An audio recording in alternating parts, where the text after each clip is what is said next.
একটা সময় ছিল বাংলাদেশে, যখন বাংলাদেশে কোনো কিছু নিয়ে কথা বলার টপিক খুঁজে পাওয়া যেত না। স্বৈরাচার নিউজগুলোকে এত কড়াভাবে দাবায় রাখতো যে সাধারণ জনগণ পর্যন্ত নিউজগুলো পৌঁছাইতো না। মানুষজন যে কথা বলবে সেই কথা বলার টপিকটা খুঁজে পাইতো না। অথচ আজ দেখেন স্বৈরাচার পতনের পর টপিকের অভাব হচ্ছে না। প্রতিদিন একটা করে নতুন নতুন টপিক, প্রতি ঘন্টায় নতুন টপিক পয়দা হইতেছে এখন স্বৈরাচার পতনের পরে। যাই হোক, আজকের আমি রিসেন্টলি ফেসবুক ফিড ঘাটাইতেছিলাম, ঘাটাই যা বুঝলাম যে বাংলাদেশ অত্যন্ত লেভেলের, মারাত্মক লেভেলের গরম হয়ে গেছে, অত্যাধিক মাত্রায় গরম হয়ে গেছে। যেটা নিয়ে সেটা হচ্ছে যে নারী ব্যবসায়ীদেরকে নিয়ে, নারী কাবিন ব্যবসায়ীদেরকে নিয়ে। অ্যান্ড না, আমি অ্যাকচুয়ালি কাবিন ব্যবসায়ীদেরকে নিয়ে কথা বলতে আসিনি, আমি আমার পথ ভ্রষ্ট হয়ে যাইনি। আমি এখনও সরকার নিয়েই কথা বলবো, আমি এখনও দেশ নিয়েই কথা বলবো। তবে হ্যাঁ, নারী ব্যবসায়ী, এই কাবিন ব্যবসায়ীগুলা অ্যাকচুয়ালি আমি এই স্টোরিটার উপর কিছুটা রিসার্চ করছি। রিসার্চ করে যেটা বুঝছি যে অ্যাকচুয়ালি এখানে অনেকে নজর দিচ্ছে এভাবে যে কাবিন ব্যবসায়ীদের দোষ বা সেই নারীটার দোষ ছিল, সে এভাবে একের পর এক পুরুষকে ধোকা দিয়ে গেছে, 4টা পুরুষকে ধোকা দিয়ে 5ম পুরুষের কাছে যাওয়ার প্রস্তুতি নিচ্ছিল, সে এতগুলো সম্পত্তি হরপ করছে, সে কাবিনের টাকার জন্য বারবার কাবিন করছে, বারবার বিয়ে করছে। আবার অনেকের নজরটা এভাবে যে হ্যাঁ, সে ভুল করছে, সে অবশ্যই কাবিন ব্যবসায়ী, সে ভুল করছে, কিন্তু তার সাথে যেটা করা হয়েছে সেটা একদমই উচিত হয়নি, সেটা খুবই বাজে হয়েছে। ওই পুরুষটা নিজের হাতে আইন তুলে নিছে, শুধু আইন তুলে নেয় নাই, অলমোস্ট খুনের চেষ্টা করছে। হ্যাঁ, উভয় পক্ষই সঠিক। আবার আমি বলবো উভয় পক্ষই ভুল। কেন উভয় পক্ষই ভুল? কারণ তারা শুধুমাত্র এই টোনাটুনির ভুল দেখতেছে, আসল ঝামেলা কারো চোখে পড়তেছে না। আসল ঝামেলা কি? বাংলাদেশ সিস্টেম। কেন এই নারী 3টা পুরুষের সম্পত্তি নিয়ে 4র্থ পুরুষের সম্পত্তি, 4র্থ পুরুষ থেকে কাবিন নিয়ে 5ম পুরুষের কাছে যাওয়ার প্রস্তুতি নিচ্ছিল? কিভাবে সে এগুলা করলো? কিভাবে 3টা পুরুষকে সে দমায় রাখলো? কিভাবে? বাংলাদেশের আইন সংবিধান যেটা বলে, তালাক পুরুষ পক্ষ থেকে হোক অথবা তালাক নারী পক্ষ থেকে হোক, যেই পক্ষ থেকেই তালাক আসুক, পুরুষকে কাবিনের টাকাটা বহন করতেই হবে। কাবিনের যেই টাকা, মেয়ের যেই ভরণ পোষণ, সেটা পুরুষকে বহন করতেই হবে। পুরুষ বাধ্য। এখন দোষ নারীর হোক, দোষ পুরুষের হোক, এখন সিস্টেমটার দোষ অ্যাকচুয়ালি।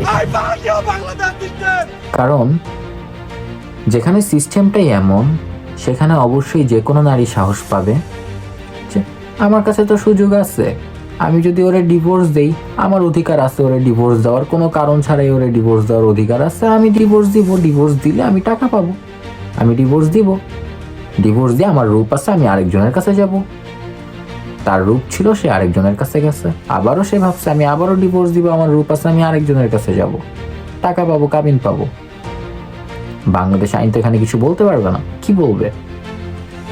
তো এখানে বাংলাদেশ সিস্টেমের দোষ, যে বাংলাদেশ সিস্টেমটা এমন। তো এই জিনিসটা নিয়ে অবশ্যই বাংলাদেশ সিস্টেমের, বাংলাদেশ সংবিধান অবশ্যই আপডেট করা দরকার। এগুলা নিয়ে যারা এই টোনাটুনিকে দোষারোপ করতেছেন, তারা টোনাটুনিকে না, বাংলাদেশ সরকার উপদেষ্টা পর্যন্ত এটা পৌঁছান যে বাংলাদেশের সংবিধানগুলার পরিবর্তন হওয়া উচিত, নতুন সংবিধান বাস্তবায়ন হওয়া উচিত, এবং নতুন সংবিধান জনগণের সম্মতিতে, যে কোনটা সঠিক কোনটা বেঠিক, তার সম্মতিতে, শুধুমাত্র ছাত্রদের না, কারণ বাংলাদেশ সংবিধান শুধুমাত্র ছাত্রদের দিয়ে না, বা শুধুমাত্র ছাত্রদের নিয়ে না, সমগ্র বাংলাদেশের জনতাদের নিয়ে, সমগ্র বাংলাদেশের জনতার ইচ্ছা অনুযায়ী, সমগ্র বাংলাদেশ জনতার অধিকার অনুযায়ী নতুন সংবিধান বাস্তবায়ন হোক।